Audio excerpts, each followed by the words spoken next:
very interesting to me. Is there a future for Filipinos in politics? And I just want to give a different angle to the topic.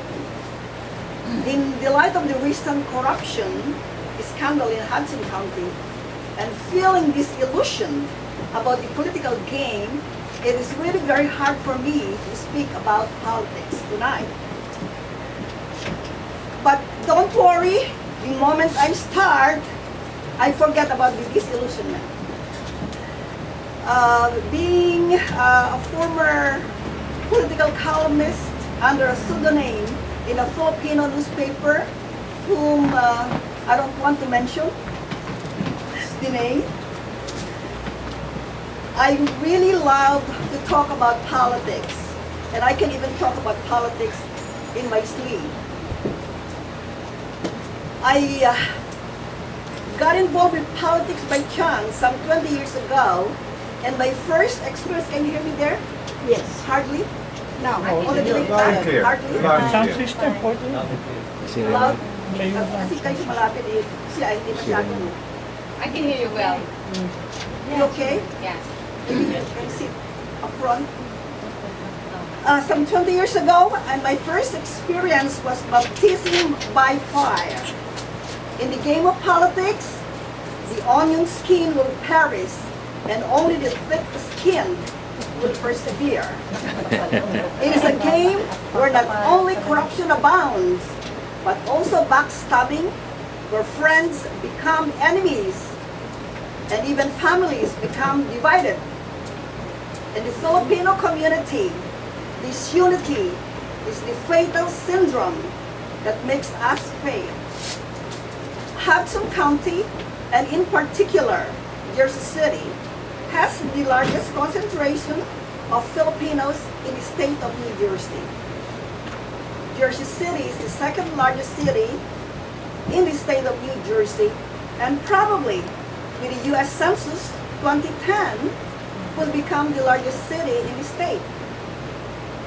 Of course, Hudson County politics is different and more complicated than our suburban counterparts, where 500 votes can make you a winner in that election.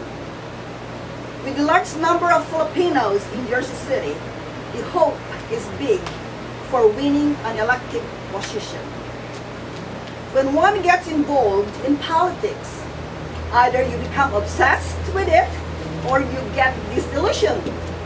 If you become obsessed in politics, be careful that you do not become addicted and therefore become a political junkie. You start sharing your car, your house, or your friends to win in the political game. On the other hand, when one gets disillusioned with all the dirts and tricks of the trade, either he withdrew from the community or worse, move out of town. And politics is not for the faint of heart.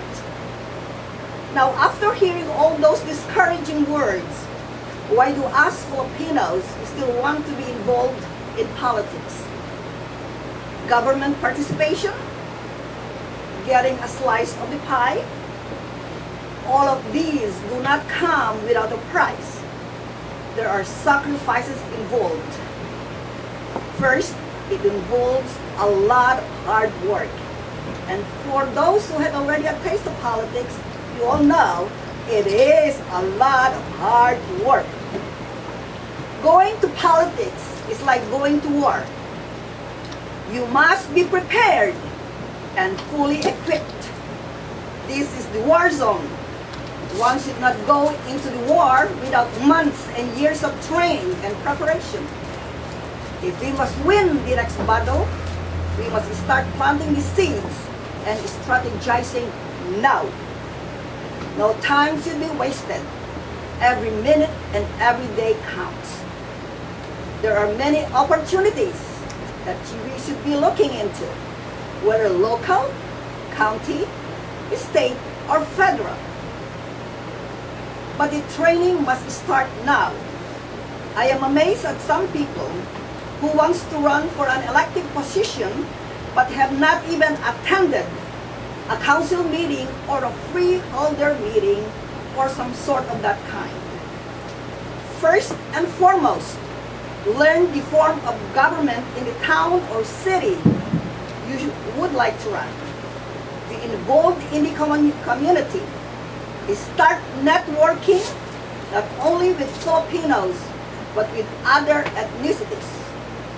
If you have ambitions in politics, get out of the usual Filipino-only organizations. Get into the mainstream. The truth is, especially here in Jersey City, although we have a large population here, our numbers are still not big enough to win an election. Filipino votes alone cannot make you win. However, still continue to stay with your Filipino connections because your biggest supporters will still be your own Filipinos. Now comes the next lesson. If you're a second or third generation Filipino, by all means learn Filipino. Haven't you observed that politicians of other ethnicities are always trying to learn even a word or two of our language? Why? Because it works. While campaigning, most of the voters you will meet only once or twice, and maybe just a minute or two. You've got to get their attention and approval. And what's the sweetest thing that they want to hear? Is someone who talks their own language, even with an accent. They love it. I would even go far in suggesting to go and visit the Philippines and have a language immersion. That's the fastest way to learn the language. Some of the younger generation might be offended by this suggestion. But wake up and smell the roses. At least 80% of your Filipino would-be supporters were born and raised in the Philippines. And now, the other way around. They get offended if you cannot speak even some simple Filipino expressions to them. The next most important asset in a candidate is to have the leadership charisma. You may not be good looking. You may not be like Rock Hudson. You may not be the beauty queen type. But if you have charisma, voters and supporters will trail you by the mile. Charisma. Although some has that God-given gift, it still can be developed.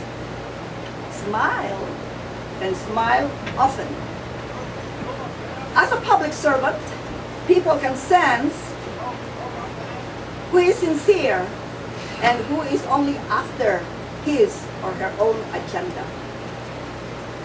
There's so much more to learn and to talk about in politics, but I would just want to leave you with these parting words. We need to win in an elective government position if we are to have real government representation.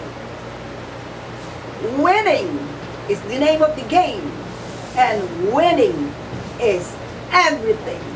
Salamat po at mabuhay ang Pilipino.